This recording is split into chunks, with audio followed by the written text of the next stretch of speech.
Very early on in the 80s, you work with ceramics. So could you tell me why? Because there was a place to take, you know.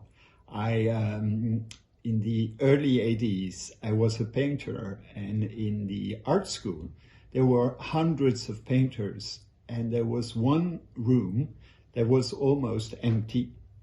There were two older women, and it was the ceramic studio.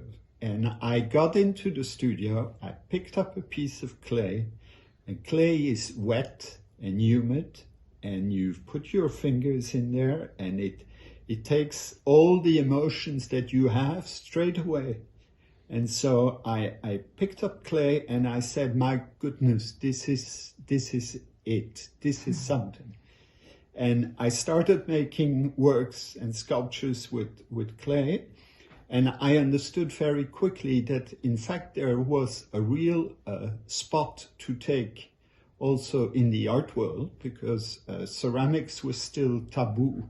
It was still something considered not into the serious art world.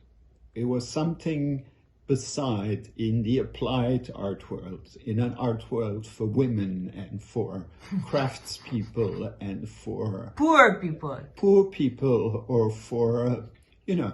And I said, that's a material, it's so filled with taboos. And the taboos, it's poor material, it's cheap, it's dirty.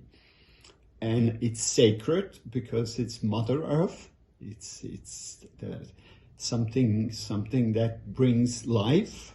Clay brings life, and in the Bible with Adam. Like in the Bible, but it also is death, because it's also defecation and death and the ashes of your dead people. So for me, it is a rich material.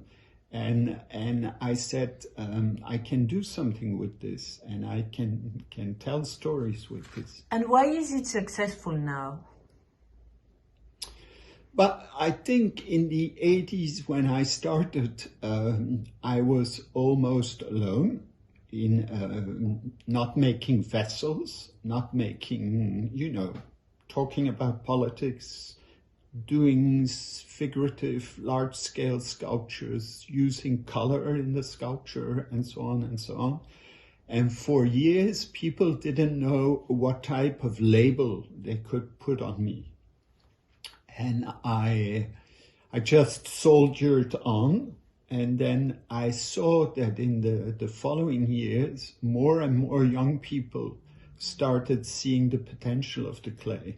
And today, I think that clay is used by a tremendous amount of young artists. But why do you think it's successful? I think it's because when I started, people said, "Oh, Johan is working with clay. That's so dumb. It's so retarded to work with clay." Because somebody who touches things with his hands, makes things with his hands, it's the opposite of working with your brain. It's the opposite of conceptual art.